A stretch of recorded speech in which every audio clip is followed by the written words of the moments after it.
Last month, Sony released the new A6700 and a lot of people seem to like that camera. But in just a couple more weeks, Sony will be releasing a new camera, and this one will be the Sony A7C Mark II. Before we get into it, let's establish the fact that these are two very good cameras, but also two very different cameras. The Sony A6700 is an APS-C crop sensor camera, and the Sony A7C Mark II will be a full frame camera. The A7C Mark II is also not yet released. We should be expecting it on August 29th. So in today's video, we're gonna be talking about some of these rumors and leaks we've been hearing and talk about what we know as of right now about this camera. Now, I'm not going to go into all the specs and all the details about the A6700 because I've already made a video about that camera. You can go check it out up here. A couple weeks ago, I told you guys not to buy the Sony A6700 and instead buy the Sony A7 IV. And a lot of you guys brought up some pretty valid reasons why people shoot with APS-C sensor cameras, and the majority of those reasons were size and weight. Also cheaper lenses and cheaper bodies, but size and weight being one of the main ones. So I'm really excited to make this video because the new A7C Mark II is essentially an A7 IV in a smaller APS-C size, more compact body like the A6700. So let's talk about it. Based off of everything we know, we can expect the A7C Mark II to have the same button and dial layout as the A6700, and you can see that in these leaked photos here.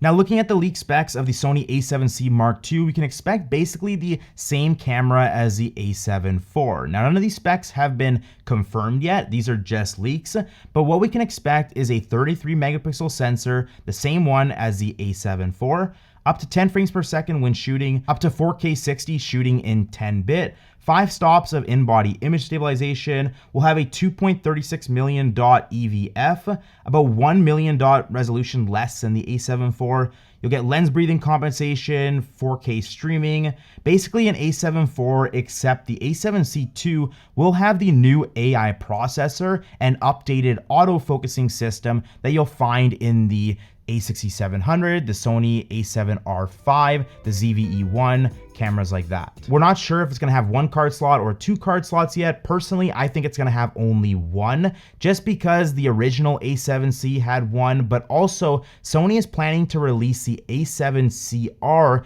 anytime now, which is going to be a more expensive camera with better specs, 61 megapixels, and I think Sony is gonna save the dual card slot for that camera. Now, overall, these specs aren't that impressive. Don't get me wrong, I love my A7 IV. I still talk about it all the time, and I think it's one of the best cameras for me, but it just doesn't make sense that Sony would create a new camera and implement all the same specs that was in a camera 2 years ago. It just doesn't really make sense.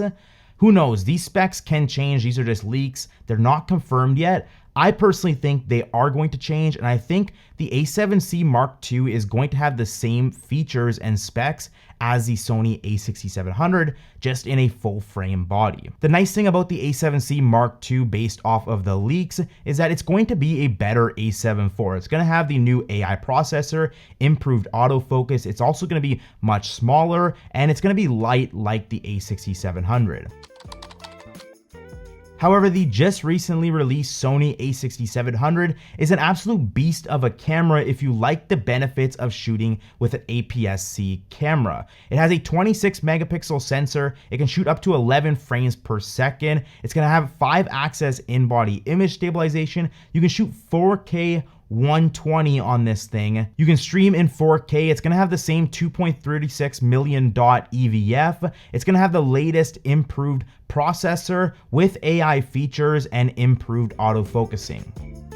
For my video shooters, you can also import LUTs onto your footage, and this is a feature that we don't know if the A7C II is going to have it, but I really hope it does. Really, the only downside to the Sony A6700 is the 1.5 times crop and the additional 1.5 times crop when shooting in 4K 120. It has a shallow buffer depth at only 59 raw photos, and if the A7C Mark II takes the same or copies the same things as the A7 IV, we can see a massive improvement at 828 raw photos before we fill up that buffer. And the A6700 has a single card slot, which honestly I think the A7C Mark II is going to have a single card slot as well, so that's just a little disappointing to me. Now, when looking at the specs, there's not much of a difference between these two cameras. Sure, one's APS-C, one's full frame, and those are the big differences.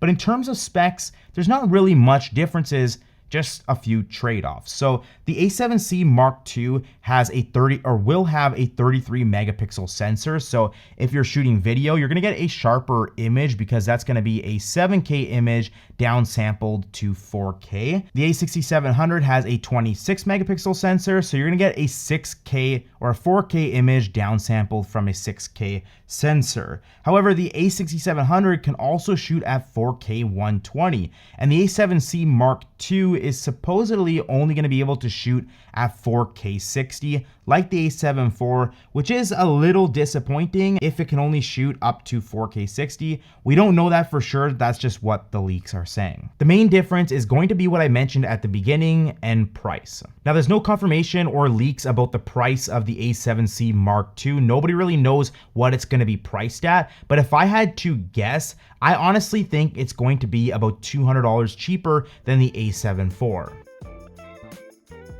From the sounds of it and the leak specs, the A7C Mark II seems to be a copy of the A7 IV, just in a smaller body. And if we remember back to the A7C, the original A7C, that was a copy of the A7 III, just in a smaller body. And that was priced at $200 cheaper than the A7 III. So in my opinion, or what I think is gonna happen, is that the A7C Mark II is gonna be priced at $200 cheaper than the A7 IV, which is gonna bring the price to around $2,200, which will put it at $800 more than the Sony A6700, which is priced at $1,400.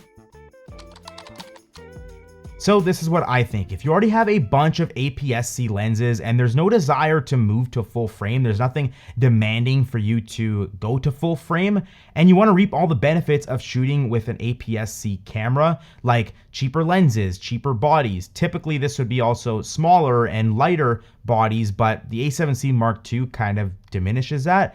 The A6700 is going to be a really good camera for you, and this is probably the camera that I would recommend. There's no point for you to wait for the A7C Mark II. On the other hand, if you're like me who already has a bunch of full frame lenses and you want all the benefits of shooting with a full frame camera, like better low light performance and shallower depth of field, and you have the budget, you also don't like the big bulkiness of traditional full frame cameras, and you wish that instead it was in a smaller APS-C size body like the A6700, then the A7C Mark II is going to be worth the wait and probably going to be the best camera for you. With that being said, let me know what your thoughts are on the A7C Mark II. If you enjoyed this video, make sure you hit that like button, hit that subscribe button if you want to see more content like this, and I'll see you in the next one.